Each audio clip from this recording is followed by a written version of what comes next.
잘 주무셨지요? 네, 날이 추워지는 것 같으면서도 또 좀 따뜻해진 것 같기도 하고, 네, 어제 수능 날 항상 추웠는데 요즘에는 기상 이변으로 인해서 그렇게 춥지는 않은 것 같습니다. 그런데 또 뉴스를 보니 다음 주는 또 추워진다고 합니다. 그래서 하루하루 건강하게 또 감기 걸리지 않고 잘 잠자고 일어나는 거에 감사할 수 있는 우리가 되기를 소망합니다. 그리고 서로 안부를 물을 수 있다는 것, 이것이 얼마나 감사인지요. 어제도 보았고 오늘도 보았고, 그래서 내일도 볼 것 같다라는 생각에, 그런 막연한 생각으로 오늘 만남을 소홀히 여긴다면 언젠가 그 시간을 그리워할 때가 찾아올 수도 있습니다. 저도 그랬거든요. 이전 교회에서 권사님이랑 인사를 한 게 마지막이었더라고요. 엘리베이터에서 그렇게 반갑게 예배 끝나고 인사를 나눴던 것이 마지막이어서 지금도 그 머릿속에 기억에 남습니다. 더 손잡아 드릴 걸, 인사 드릴 걸 하는 아쉬움이 있었습니다. 우리 오늘 이 만남, 그리고 가족들이 지금 문득 생각나시거든, 또 친구들이 생각나시거든, 구역 식구들이 생각나시거든, 주저하지 마시고 오늘 예배가 끝나고 이 구역장 모임이 끝나고 연락하셔서 먼저 안부도 묻고 사랑의 인사를 나누시기를 바랍니다. 그리고 이렇게 한자리에 모여서 서로 말씀을 나누고 친교를 하는 이 시간에 그 사랑과 축복을 더 나누기를 소망합니다. 그래서 인사 먼저 하겠습니다. 주 안에서 환영하고 축복합니다.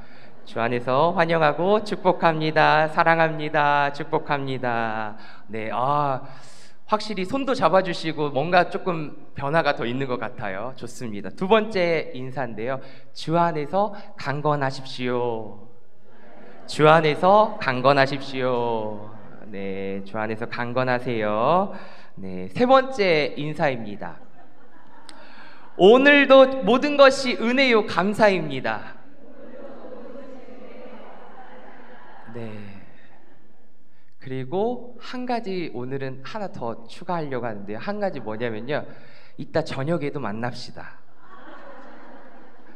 더 크게 하셔야 됩니다. 이따 저녁에도 만납시다.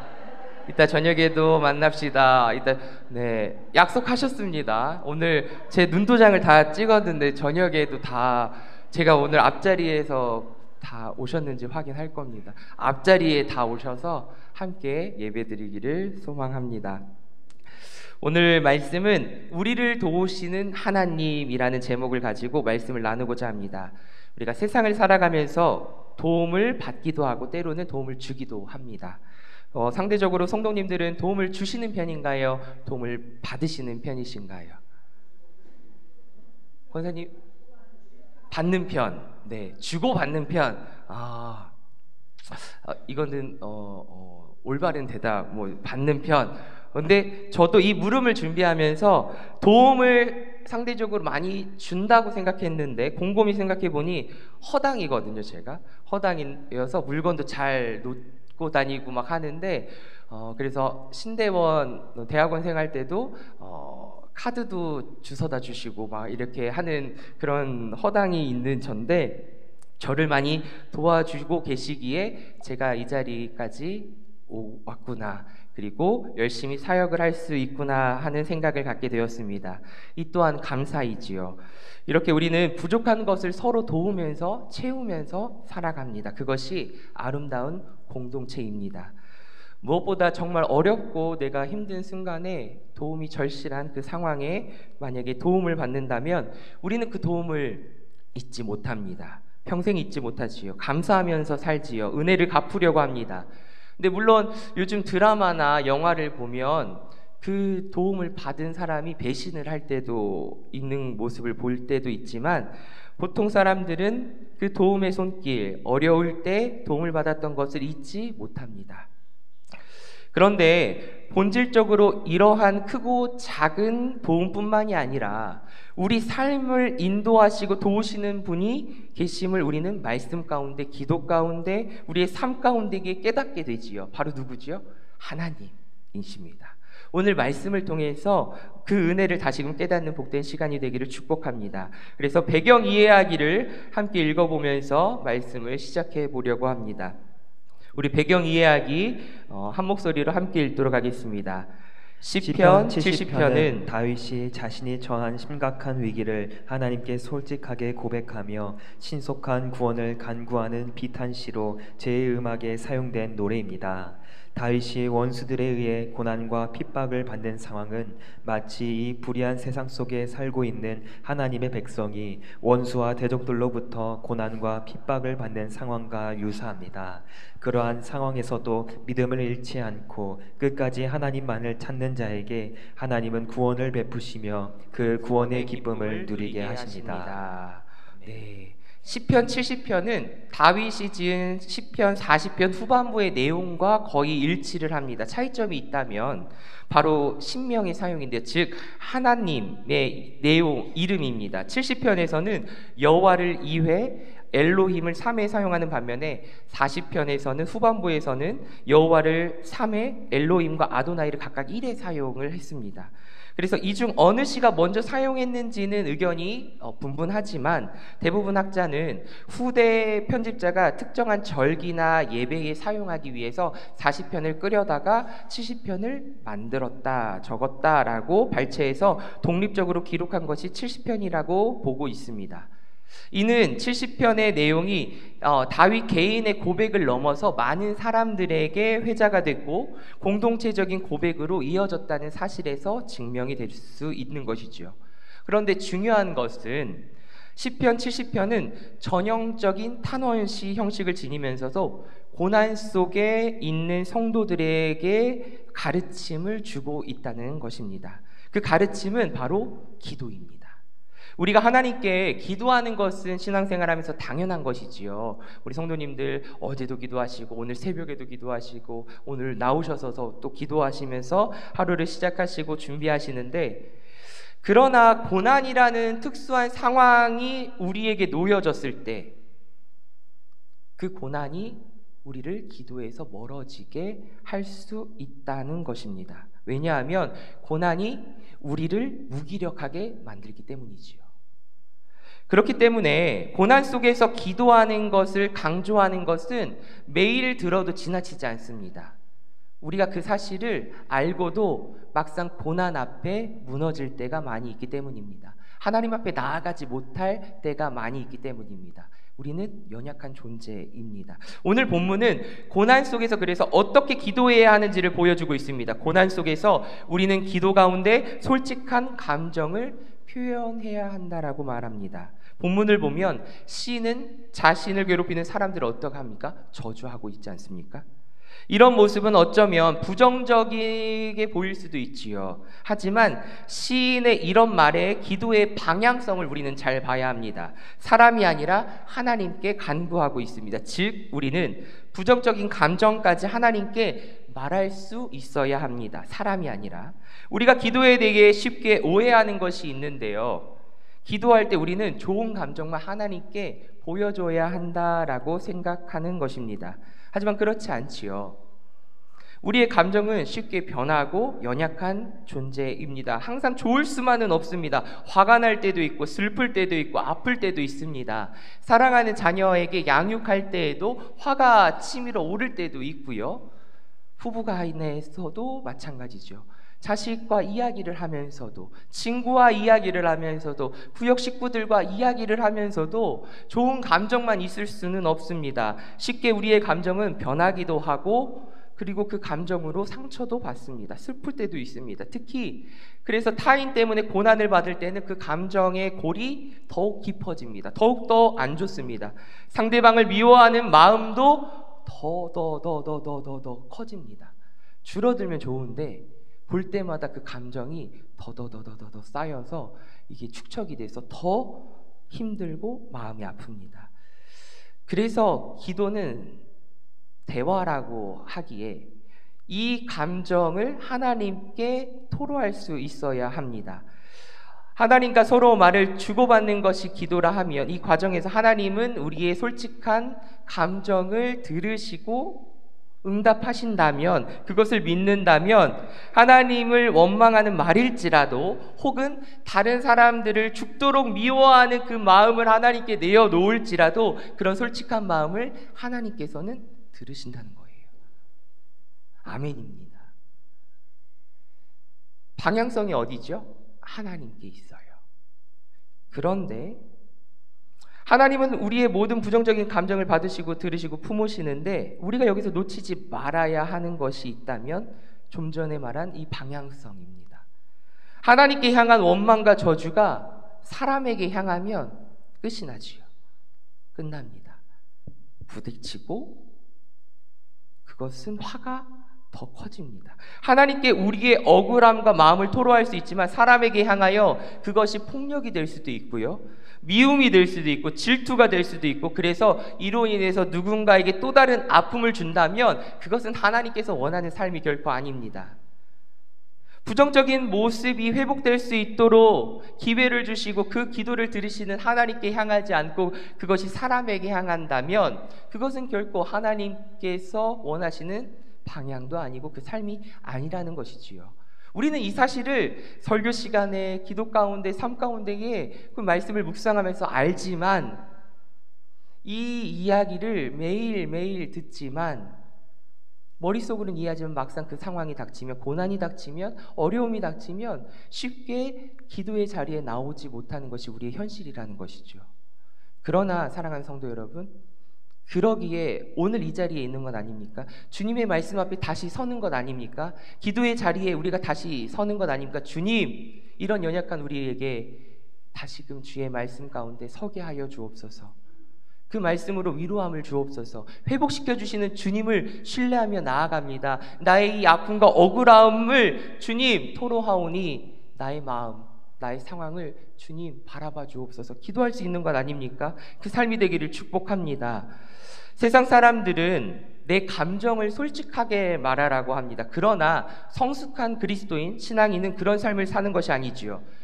그렇다고 교회에 와서 아픈데도, 속상한데도 괜찮은 척 살라는 것도 아닙니다. 마음이 아프면 아픈 걸 어쩔 땐 티도 내야 돼요. 이중적인 삶을 살라는 것도 아닙니다.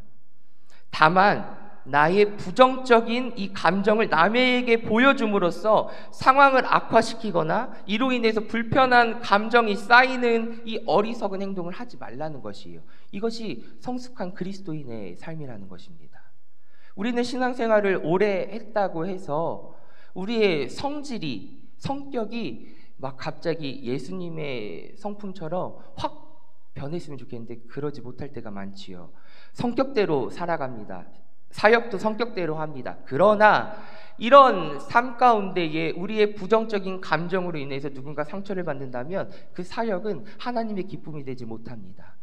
그 사역이 성공적으로 아름답게 마무리되었다 할지라도 그로 인해 상처받는 사람이 있다면 그것은 결코 좋은 프로그램, 좋은 어떤 사역이 되지 못한다는 것을 우리는 기억해야 합니다. 올 한 해를 마무리하면서 우리를 도우시는 하나님의 그 손길을 통하여 내가 바라보는 하나님께 영광을 돌리면서 나의 삶을, 그리고 나의 기도를 드리고 있는지, 나의 이 억울함을 하나님께로 향하고 있는지, 아니면 남에게, 내 가족에게, 내 자녀들에게 향하고 있는지 우리는 살펴봐야 합니다. 오늘 시편 기자는 기도를 하나님께로 향했고 하나님께 부르짖었으며 도움을 구합니다. 그리고 그 기도를 들으시는 하나님께서 도와주시며 인도하여 주심을 고백하고 있습니다. 우리 말씀 나누기 1번 함께 읽도록 하겠습니다. 말씀 나누기 1번 질문입니다. 함께 읽겠습니다. 시작. 시편 기자는 목숨이 위협당하는 절체절명의 상황에서 하나님께 어떻게 부르짖었나요? 1절의 말씀 제가 봉독합니다. 하나님이여 나를 건지소서, 여호와여 속히 나를 도우소서. 아멘. 다윗은 하나님이여 나를 건지소서, 속히 나를 도우소서라고 부르짖고 있습니다. 다윗은 자신을 건져달라는 호소로 시작하고 마치는 이 수미상관 기법을 사용해서 하나님의 구원을 바라는 애절한 마음을 표현하고 있는데요. 이 평행 본문인 아까 이야기한 시편 40편 이 13절 후반부에서는 여호와여 은총을 베푸사 나를 구원하소서, 여호와여 속히 나를 도우소서라고 하는데요. 시편 70편 이 1절에서는 한 구절 안에 엘로힘과 여호와라는 호칭이 동시에 사용되고 있음을 볼 수 있지 않습니까? 여호와는 여기서 하나님과 인간 사이에 이루어진 이 언약을 신실하게 지키는 하나님의 속성을 나타냅니다. 그리고 엘로힘, 하나님의 이름은 만물의 창조주이시며 전지전능하신 통치자로서의 하나님의 속성을 나타내는 것이 엘로힘입니다. 다윗은 각기 독특한 속성을 지닌 하나님의 이름, 이 두 이름을 한 번에 동시에 보여줌으로써 그가 처한 상황이 얼마나 시급하고 절박한지 보여줍니다. 우리가 하나님이라고 부를 때 있는데 급할 때 하나님 아버지 그렇게 부를 때도 있죠. 아버지 할 때도 있는데 주여 막 다 나오잖아요. 아버지, 하나님 막 이렇게 해서 막 부르짖을 때가 있지 않습니까? 다윗도 여호와, 엘로힘 하면서 하나님의 속성에 맞게끔 이 세상을 창조하신 창조주여, 나를 지키시고 언약을 신실하게 지키시는 하나님이여 라고 자기의 상황을 고백하고 있는 것이지요. 특히 여호와를 엘로힘으로 바꾼 것은 자신의 대적들이 막강하기 때문에 전능하신 하나님의 능력을 더욱더 의지하고자 했던 그 다윗의 마음이, 심정을 반영하고 있는 것이지요. 절체절명의 순간에서도 이 다윗이 흔들리지 않는 이 믿음으로 오직 여호와 하나님만을 더 강하게 의지하고 찾는 이 모습을 우리는 눈여겨봐야 합니다. 오늘을 살아가는 주님의 자녀들, 어려움과 위기가 닥칠 때 내가 도움을 구하는 첫 번째 대상이 누구이십니까? 하나님. 아멘. 하나님을 믿는 사람의 삶은 세상 사람들에게 하나님이 존재한다는 증거가 되기도 합니다. 증인의 삶을 살게 해주시옵소서라고 우리가 기도하지 않습니까? 하나님을 믿는 사람의 삶에 일어나는 일을 보면서 하나님의 존재를 판단합니다. 세상 사람들은 하나님을 잘 믿고 신앙생활을 열심히 하는 사람에게 불행한 일이 닥치면, 그리고 어렵고 힘든 일이 일어나면 사람들은 역시 하나님을 믿나 안 믿나 별반 다를 게 없구만, 야 너 하나님 믿는다면서 하나님이 안 도와주셔? 이렇게 이야기할 때가 있죠. 이러면서 조롱하기도 합니다. 비웃기도 합니다. 대체 하나님은 어디 있냐라고 묻기도 하지요. 어떻게 보면 그렇게 생각하는 것이 자연스러운 의식의 흐름일 수 있습니다. 그러나 이 판단, 이 같은 판단이 항상 진실인 것은 아니지요. 하나님의 생각이 인간의 생각과 다르고 하나님의 길은 인간의 길과 다르며 하나님은 인간의 지성과 이성으로 다 이해할 수 없는 분이기 때문에 우리가 생각할 수 없는 것을 우리는 생각할 때 많이 실망합니다. 우리가 이해할 수 없는 하나님이지 않습니까? 그러나 성경을 통하여 하나님을 알게 하여 주신 그 은혜를 주시니 얼마나 감사입니까? 이 세상을 창조하신 창조주의 하나님에 대해서 조금이나마 알 수 있는 은혜를 허락하여 주신 것입니다. 삶에 어려움이 닥칠 때 가장 먼저 누구를 찾느냐, 누구를 의지하는지 우리는 돌아봐야 합니다. 만약 하나님이 아니라면 혹시 내 안에 하나님을 향한 믿음이 희미해지지는 않았는지, 하나님보다 더 의지하거나 사랑하는 대상이 있는지 점검해야 합니다. 왜? 아까 이야기한 것처럼 우리의 삶을 통하여 하나님이 살아계심을 보기 때문이에요. 누가? 주님을 모르는 사람들이, 세상 사람들이. 우리도 세상 사람들이지만 주님을 모르는 사람들이 우리의 삶을 통하여 하나님이 살아계심을 본다는 것이에요. 이것이 중요합니다. 어떻게 우리가 보고 그 어려운 상황 가운데 누구를 먼저 찾고 의지하는지 이것을 잊지 말기를 원합니다. 가장 먼저 하나님을 찾고 가장 먼저 하나님을 의지하고 하나님 한 분만으로 만족하는, 그리고 그 한 분만으로 우리의 삶이 나아가짐을, 그리고 하루하루 살아가고 있음을 고백하는 우리의 삶이 되기를 축복합니다. 우리 말씀 나누기 2번입니다. 함께 읽겠습니다. 말씀 나누기 2번 함께 읽겠습니다. 시작. 시편 기자는 주를 찾는 모든 자들과 주의 구원을 사랑하는 자들에게 어떤 일이 일어나길 간구했나요? 4절 말씀 제가 봉독합니다. 주를 찾는 모든 자들이 주로 말미암아 기뻐하고 즐거워하게 하시며 주의 구원을 사랑하는 자들이 항상 말하기를 하나님은 위대하시다 하게 하소서. 아멘. 주를 찾는 모든 자들이 주로 말미암아 기뻐하고 즐거워하며 주의 구원을 사랑하는 자들이 하나님은 위대하시다라고 찬양하기를 간구하고 있습니다. 원수들이 수치당할 것을 구했던 다윗이 아닙니까? 그런데 4절에서는 주를 찾는 자들에게 기쁨을 누리게 하시기를 구하면서 이 두 부류 사람들의 삶의 결과가 극명하게 다름을 또한 보여주고 있습니다.